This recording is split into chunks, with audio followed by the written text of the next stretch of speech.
Let's start with what the former president did when he was in power as president, former President Buhari, where he signed the PIB into law in 2021.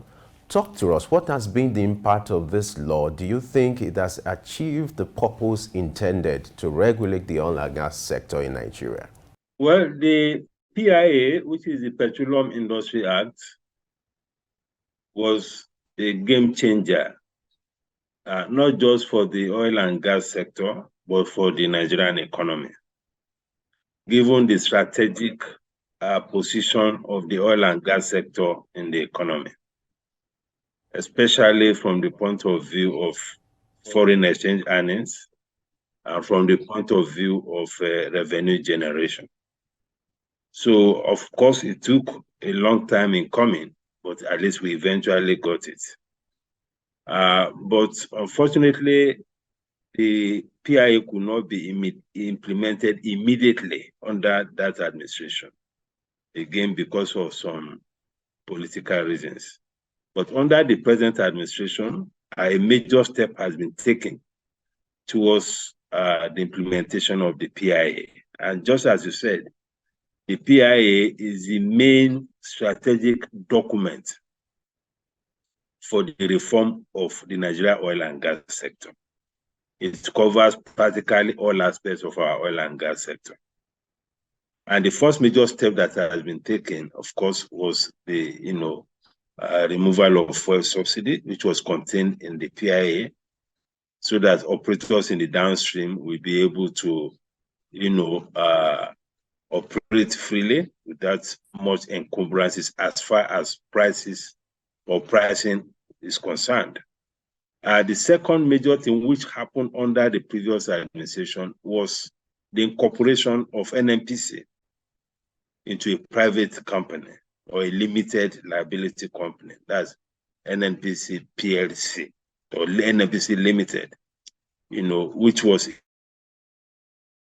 a very good thing. And the whole idea was to ensure that the NNPC is insulated from, interference or incursion or meddlesomeness of the bureaucracy and the politicians.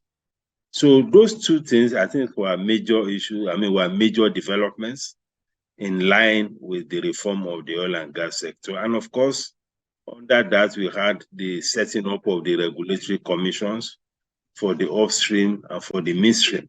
So a lot of changes has taken place, and but it's still work in progress. It being work in progress. When the PIA Act was signed in 2021, it was hoped that everything that needed to address the issues or the challenges with the petroleum industry have been taken care of by that framework. But it was revised again. So what are the issues that this new act will address that the PIA Act does not address? No, the PIA is the same act.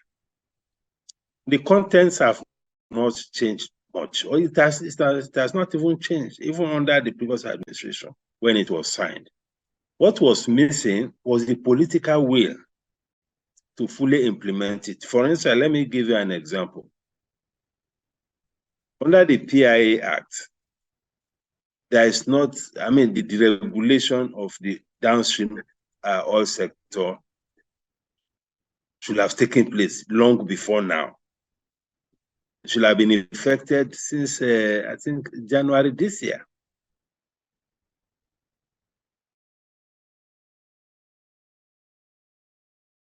But because of the elections and all of that, the implementation to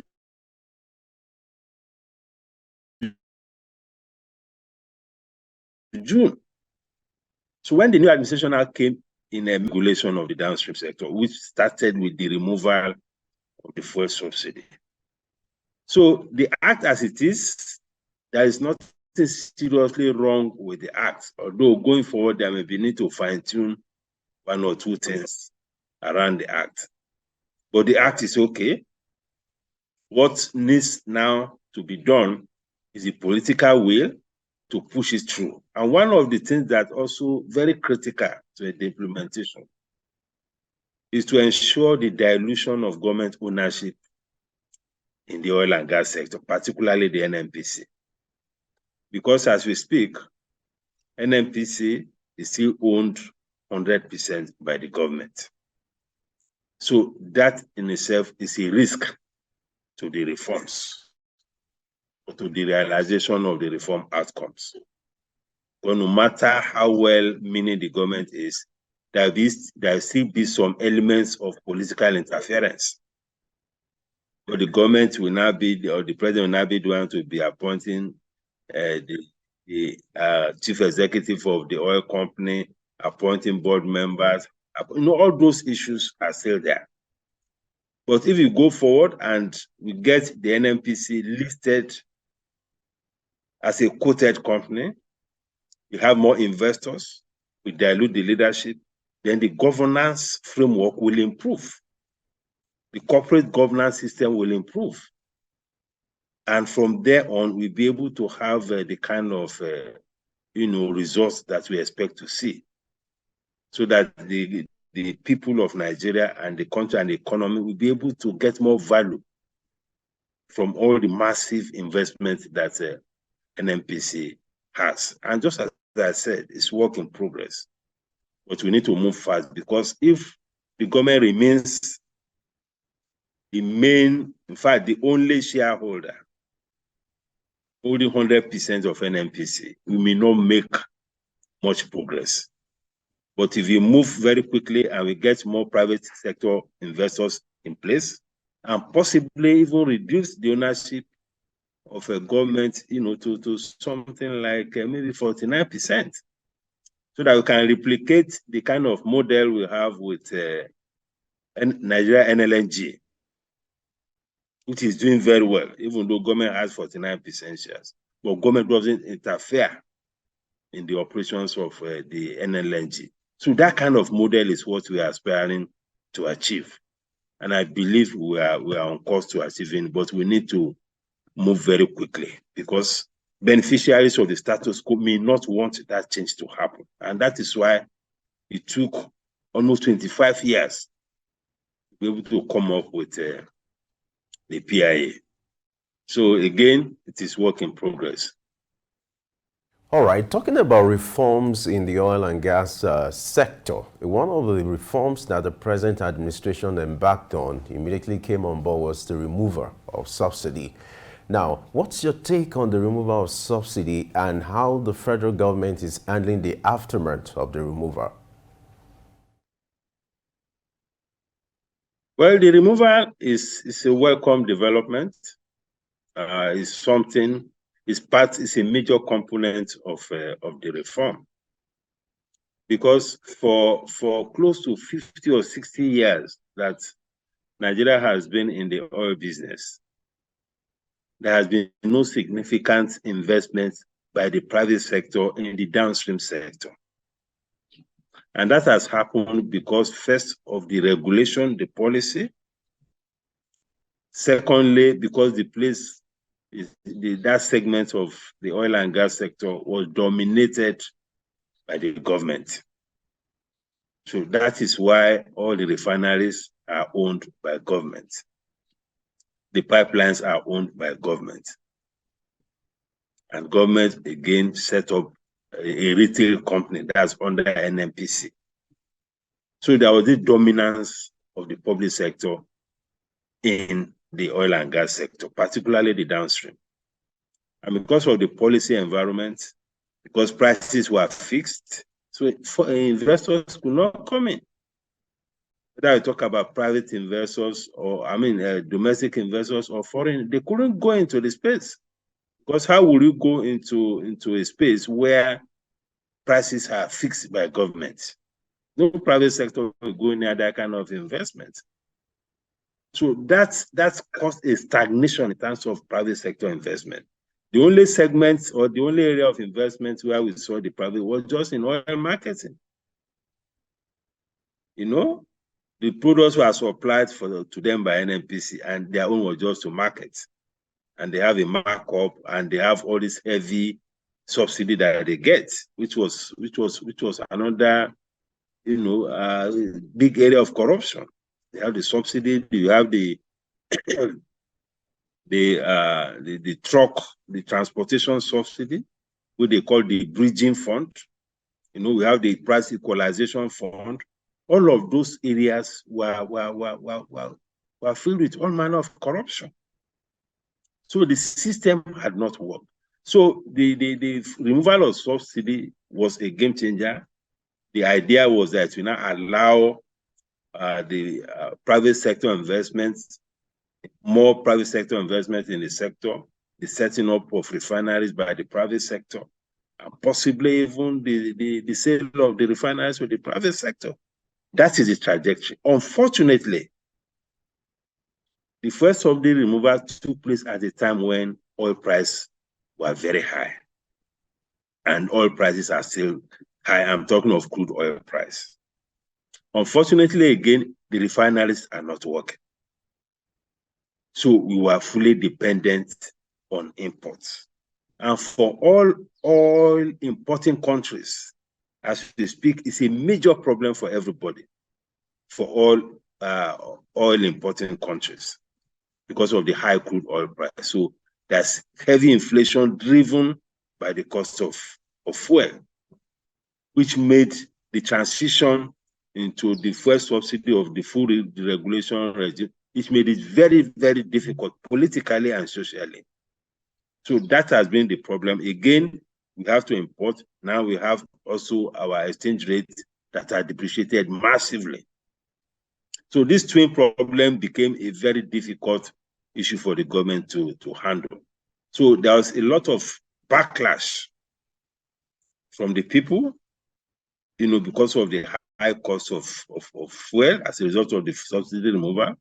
There is the inflationary effect of it, there's the social effect, there's also the political cost. So all of these things had slowed down the momentum, of the reform, in the particular with regard to the removal of fuel subsidy. So in the last couple of weeks, the government had decided to pause the subsidy removal trajectory, pause the price in the meantime. So gradually, we're even seeing some gradual reemergence of the subsidy, but it's not as bad as it was at that time. So my expectation is that as oil price reduces, at least after all this problem with Ukraine and Russia, and hopefully we are hoping that the tension in the Middle East doesn't escalate. If that happens, and we see a moderation in fuel price, then it will be easier for the government to go ahead fully with the fuel subsidy reform, or the oil and gas sector reform, as far as subsidy is concerned. But for now, it's extremely very challenging because of the high crude oil price and the weak currency. Okay, the PIA introduced the Frontier Exploration Fund to support exploration and development in Nigeria's frontier areas. Now, how much of exploration and development have been ongoing in those areas since the act was enacted? Well, apart from policy, which is a very good thing, it has been welcomed by many investors. Unfortunately, again, because of the challenges of insecurity in the oil-producing areas of the country, the policy and even the PIA has not achieved much results. Up until we had the PIA, many major oil companies had left the country. Now, first, on account of insecurity, because the whole oil-producing area became almost like a jungle. Pipelines were being broken, illegal refineries all over the place, massive oil theft, and many of the oil companies became helpless.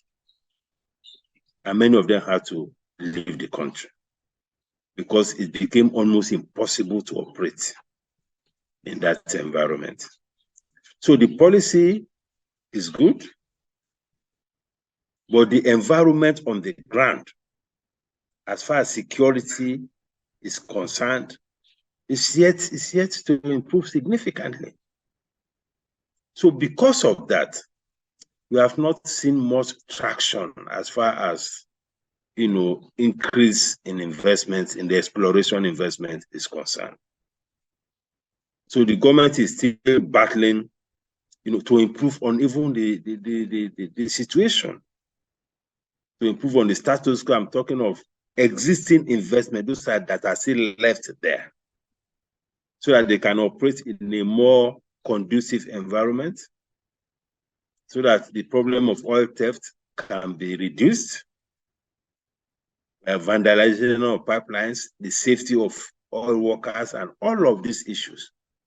And the issues have grown astronomically. It has become very big issue for investors in the oil and gas sector. So to normalize the environment has been a big issue. The government is, putting a lot of resources to support the security agencies to ensure that we have a better environment for the oil and gas sector investors to operate. But it has been a very big, tall order. So much so that the government had to go and even bring in some private security agencies to support our normal security agencies, to bring some normalcy to the situation. So that is still ongoing. So the moment we are able to make some significant progress as far as that is concerned, we are likely to see a much better traction as far as investment in exploration and exploitation is concerned. And that will help us to scale up even our oil production, because oil production as we speak is still very low. I think we are still doing 1.2, 1.3 million barrels per day. We are not even able to meet our OPEC quota. We are not able to take advantage of the high crude oil price in the global market because of the output issue and because of the insecurity and the criminality in the oil producing areas. So that is where we are for now. About local production of oil or petrol, let's look at the issues around the refineries, the state of the refineries. The game changer is perceived to be that of Dangote refineries, which will start production soon. It's believed to be the largest largest single train refinery in the whole world, projecting to be producing about 650,000 barrels per day. Are you optimistic this is going to be the game changer or the miracle Nigeria is waiting for? Obviously, it's going to be a game changer because the Dangote refinery has the capacity to meet our domestic petroleum product needs. So with that refinery in place, we are likely to actually see an end to importation of petroleum products. It's a very massive project. Unfortunately, the project has not moved or progressed according to schedule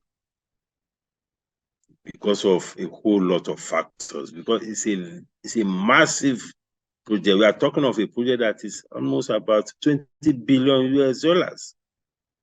It's massive.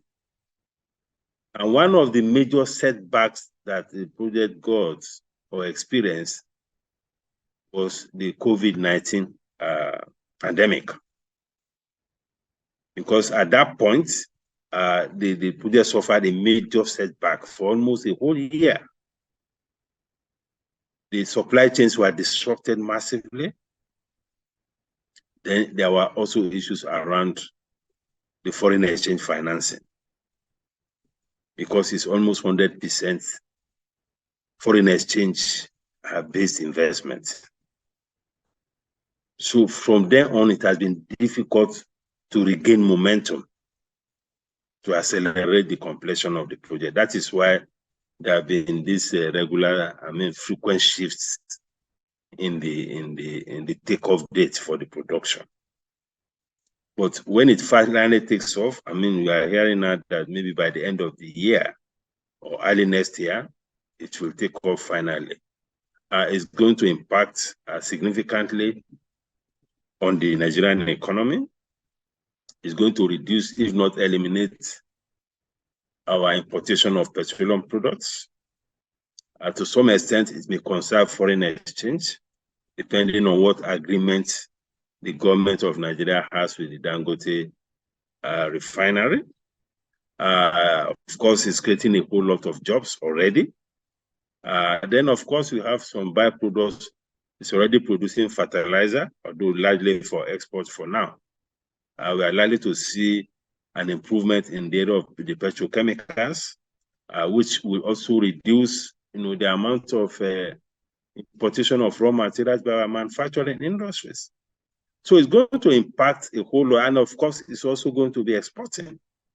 And that process also earns foreign exchange for the country. So it's going to be a major game changer. But again, that project needs all the support that it can get from the government to ensure its takeoff, because it's so strategic that you cannot just begin to look at it just as a private sector project. It should be seen as a national project, and that is why, of course, the NNPC also had to invest in it. I think NNPC now has about 20% shares in it, just to provide that support, because it's quite a very, very big, almost ambitious project. But it's going to have a major positive impact on the economy. Let's look at taxation now. What's the impact of the Finance Act 2023 on the PIA tax regime? You understand that the PIA brought some amendments to tax provisions for some petroleum companies. So does it align with the Finance Act 2023, or is there need for some alignment?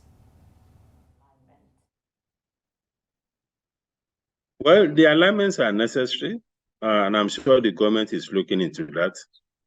We have a tax and fiscal reform committee that has been set up by the government. Some of these issues will have to be addressed, because the oil and gas sector is not a sector that we can afford to joke with. We need to do everything possible to attract investors into that space. It's a pity that we have lost many strategic investors, especially the oil majors, the IOCs. We have lost them because we didn't address the policy and security issues as quickly as we ought to have done. Now, the fiscal terms has been a contentious issue even within the PIA, at least to make the fiscal terms much more investment friendly. And that engagement is ongoing on that, especially around gas and around the offshore investments, the deep offshore. So engagements are going on around that to align it. And given the background of the current president, President Tinubu, he has been in the oil. He has worked in the past in the oil companies, Mobil, and of course he has a very good idea as to what needs to be done, to encourage more investors into that space, and more importantly, to incentivize investment in gas. In fact, some people have argued that we are even more of a gas-producing nation than an oil-producing nation. Unfortunately, we have not done much, to leverage our endowment in gas. We have about 102 trillion cubic feet of associated gas. We have about 106 trillion cubic feet of non-associated gas. We are one of the leading, countries as far as gas reserves is concerned globally. And the demand for gas has increased.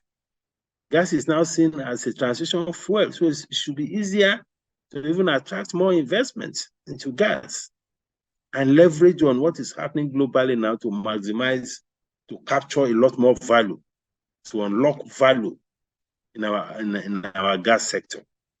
So all of those things are necessary so that we go even beyond the crude oil. Crude oil reserve is about 30 billion barrels that we have in reserves. But in gas, we are one of the leading countries as far as gas reserves is concerned globally. So a lot more needs to be done, especially in the area of gas. And you need to fine-tune all these issues of the tax regime, the fiscal terms, so that we can encourage a lot more investors to come into that space.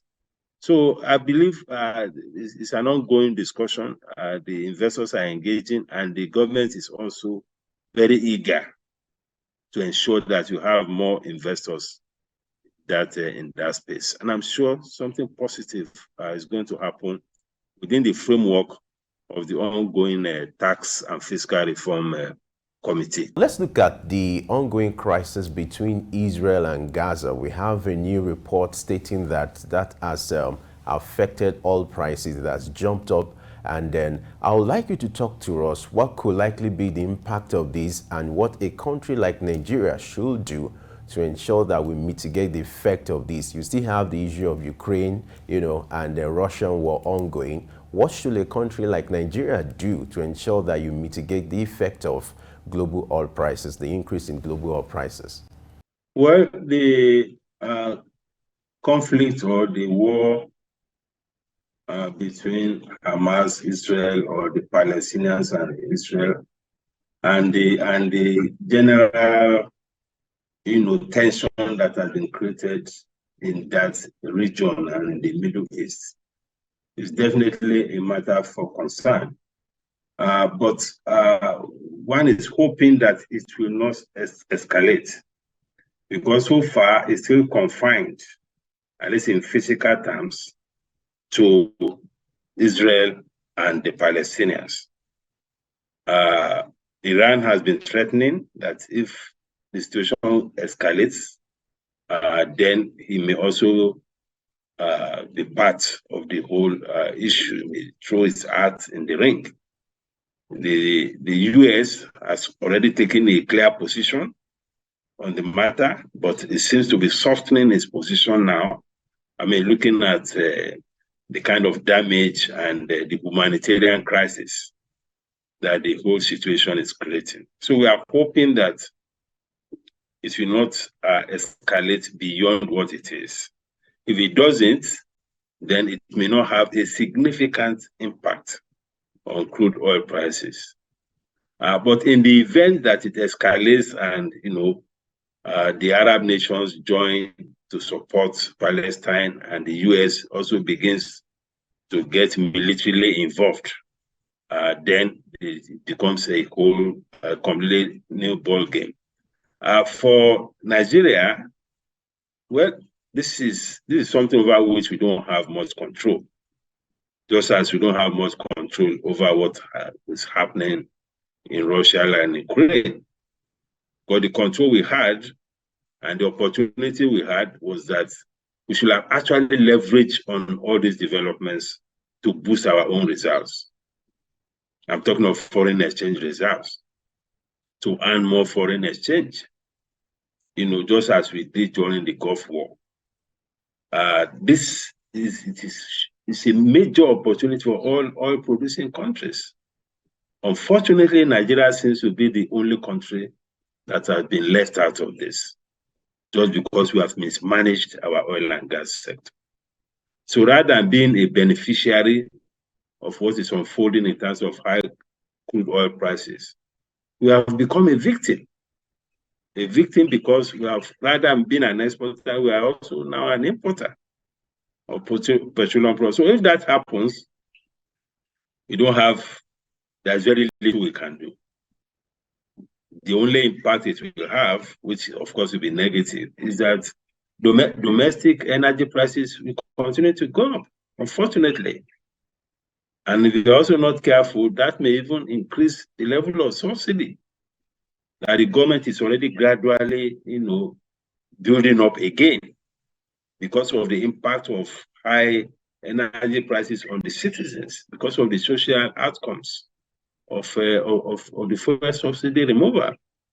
But it will be difficult for the government to allow the space to be completely market driven in the face of the level of poverty that we have.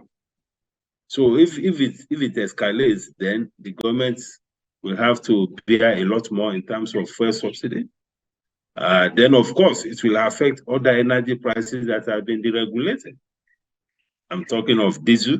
I'm talking of aviation fuel. It may also affect the price of gas. So, and the economy is highly sensitive to energy prices.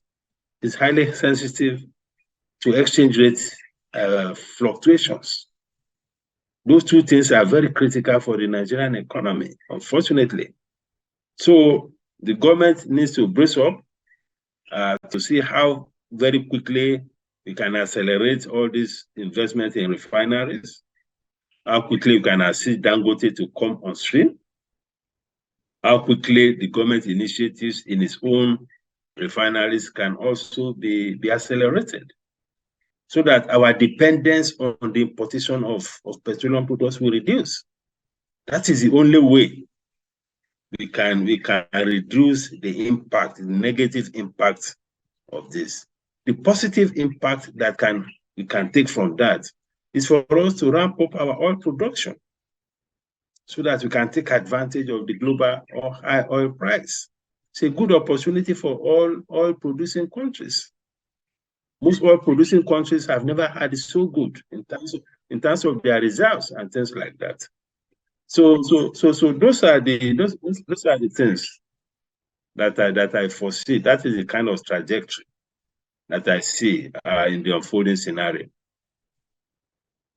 Looking at the implication of what's happening in the foreign scene on Nigeria oil and gas industry, you talked about how it will also affect the price of gas. And we've seen now that in Nigeria that there's an increasing demand for gas in Nigeria.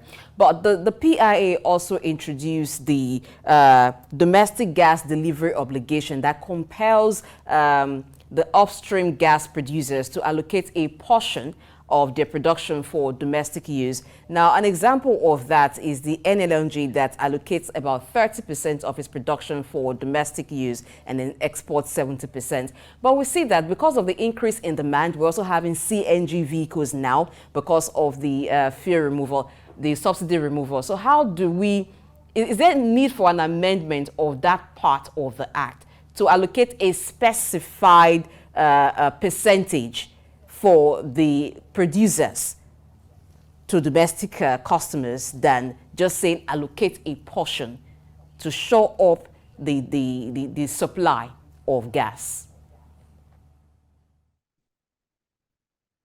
No, I think there is a specific percentage. I don't have the figures now, but there's a specific percentage which has been specified or prescribed for the NLNG to make available for the domestic market. But again, we have to be careful so that we don't also disrupt the economics of the investment of the NLNG. Because NLNG was set up purely as a global company. The focus is actually export focused. And therefore, the pricing is often determined by what is happening globally. But again, we have to give consideration to the domestic market, and that's the limit to which we can begin to interfere in their operational activities, because it's set up as an independent company. The federal government is a minority shareholder. I don't want to do anything that will also, discourage more investment in that space. So I think the provisions that we have now, I think looks okay. There's a particular percentage. As the situation improves, I think more will be able to be supplied. And as our macroeconomic environment improves, the economics of supplying the domestic market will also improve. But the challenge with supply to domestic market is actually price, because there's a limit to which you can apply global price, to the domestic market. So it's something like almost like another form of subsidy. But again, in national interest, we need to ensure that is done. And more importantly, is for government to also support investment in gas infrastructure. Because some of these high costs is also as a result of lack of adequate investment in gas infrastructure.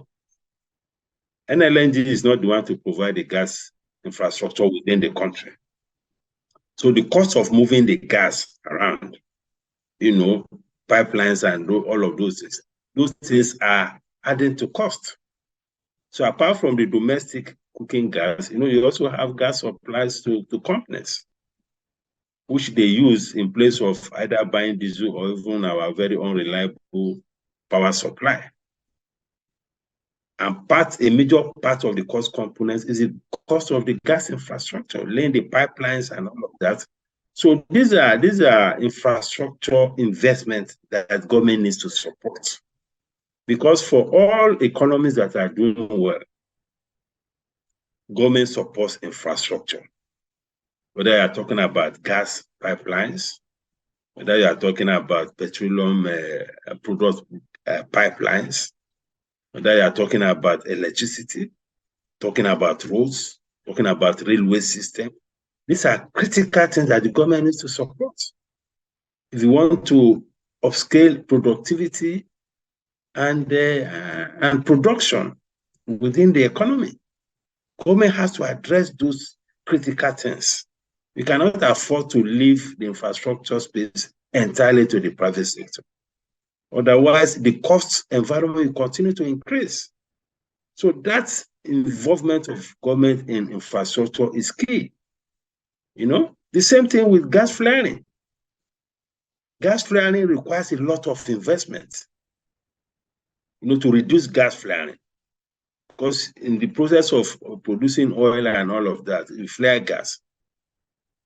But if there is enough incentives for all these gas that are being flared to be captured and unlock value from it, then we will see more investment. Yes, it's good to penalize them, but it's also good to incentivize investment in it. It will be much cheaper, for people to go and invest and reduce the level of gas flaring. Because you need a lot of investment to reduce gas flaring. You can capture the gas and convert it to value. So a whole lot needs to happen around our fiscal operations to support some of these critical areas, to develop infrastructure. Look at what is happening with domestic distribution of petroleum products. Look at how inefficient the system is. Look at the impact of the inefficiency in logistics.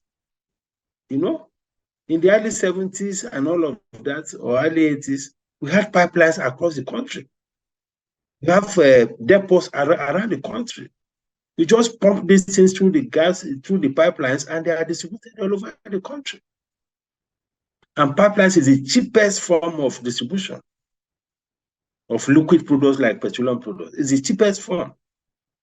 But look at where we are today. We are trucking everything 100% by road. Look at the implication for the cost of distribution. Look at the implication for the damage to our roads. So a whole lot needs to happen around investments in some of these gas infrastructure and pipelines to be able to support the oil and gas sector and to be able to support the economy itself.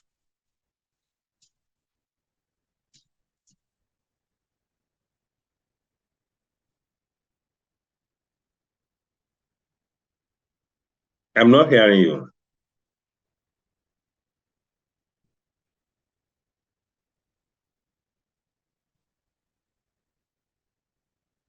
I'm not hearing you. The audio is lost.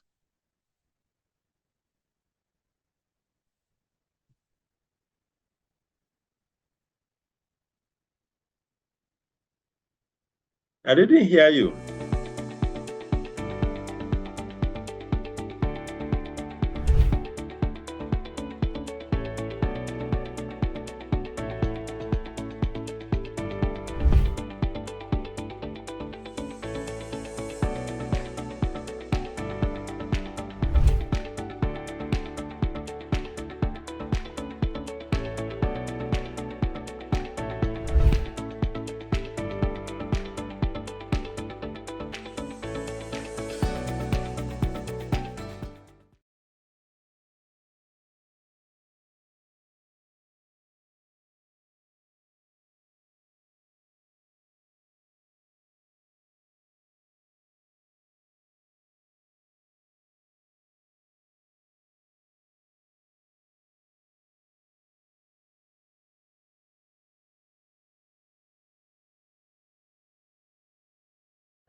city, you must have a deliberate attempt to have a master plan. This is early exchange, shaping policy, advancing development.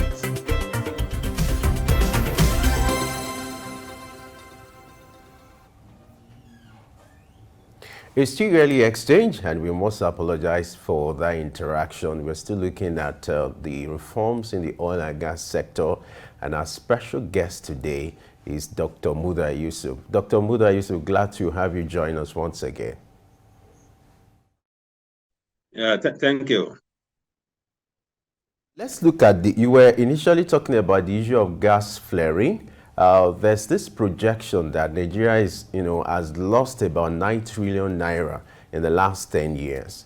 What do you think can be done to ensure that this becomes a thing of the past? Then earlier I asked a question in respect to helping the plight of oil marketers when it comes to having access to forex. Looking at the present exchange rate, it's been a challenge. What can be also done in this light? Maybe you combine the two questions.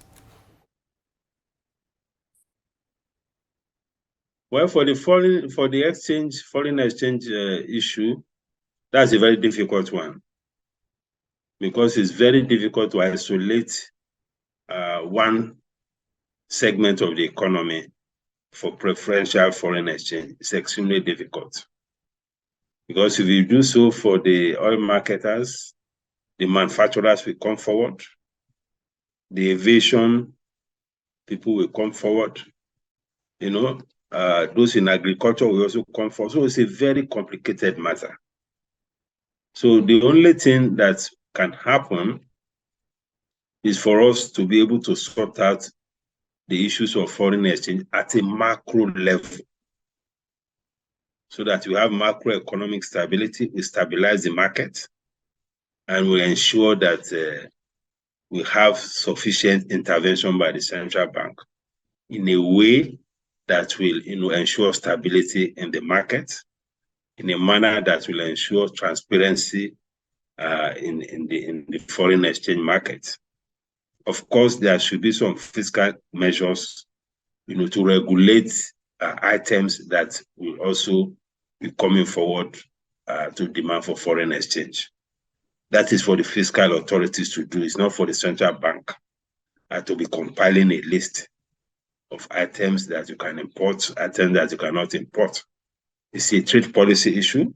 It's a fiscal policy issue.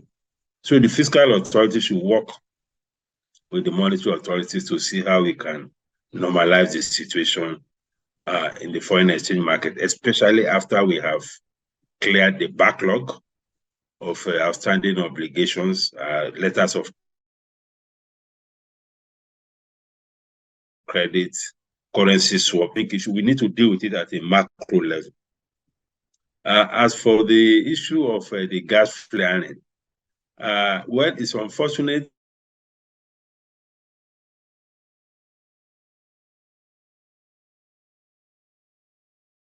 that the emphasis has always been, to expand investment in gas. Just as I said, we have a lot more opportunities in gas than in crude oil. We are, I think, number 4, number 5 in terms of gas reserves globally.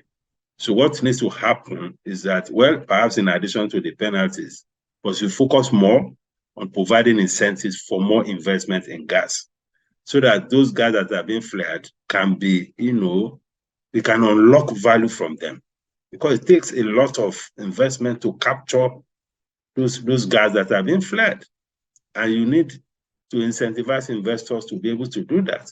So for me, I think that should be the way to go. Give more generous incentives to companies to invest a lot more to capture those gases and generate value from them. That, I think, is the way to go.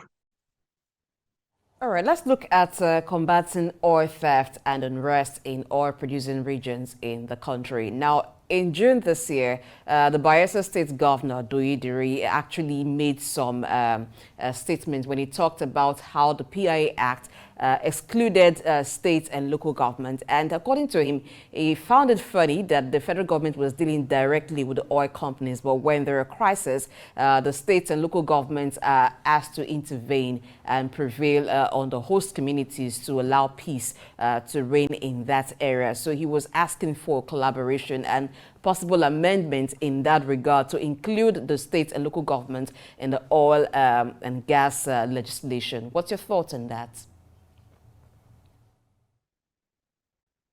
Well, the PIA has already incorporated some elements of that. We have the host community fund, which involves directly the host communities. You know, the trustees are supposed to be from the community. The funds will go directly to those communities, not even to the state governments. So a lot has happened already. I think what has happened in the oil producing area is just a complete breakdown of law and order. That is just it. And it's largely the responsibility of the federal government. Because the federal government is the one in charge of the security apparatus of the country. And that is a major responsibility of government to ensure the protection of lives and property. Unfortunately, the government has failed as far as our oil producing areas is concerned. I know how much some of these oil companies spend on security on their own. These things don't happen in other parts of the world where the multinational oil companies are investing. So it's a major distraction for them.